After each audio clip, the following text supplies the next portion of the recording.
Today I'm going to be making crockpot lasagna. Yeah, you heard that right, lasagna in the crockpot. First, you're going to brown 1 pound of Italian sausage and ground beef. Then you're going to season to your liking and use 2 jars of red sauce. I use the Rayo's. I'm in love with it. It has such good ingredients. You're going to mix that up and let it simmer. Next, we're going to start our cheese mixture. You're going to crack 1 egg, stir it up, 1 tub of ricotta cheese, and shredded Parmesan, measure with your heart, and some dried parsley for some extra color. Now you're going to spray your crock pot really well. You don't want it to stick.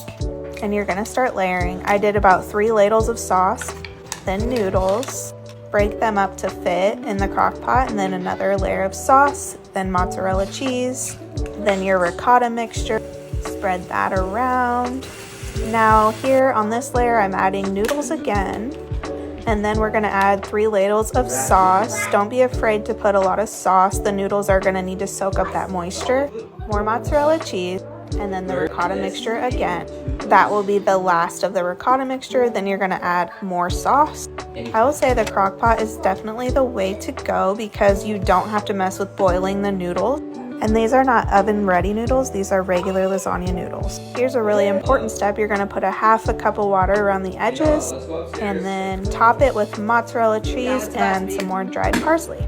Now we're going to cook it on low for 4 hours. I was so nervous it wasn't going to turn out, but it definitely did.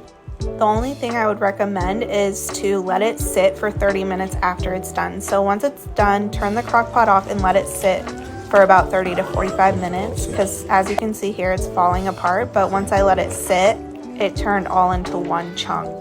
We were just so starving we couldn't wait. Definitely give this one a try.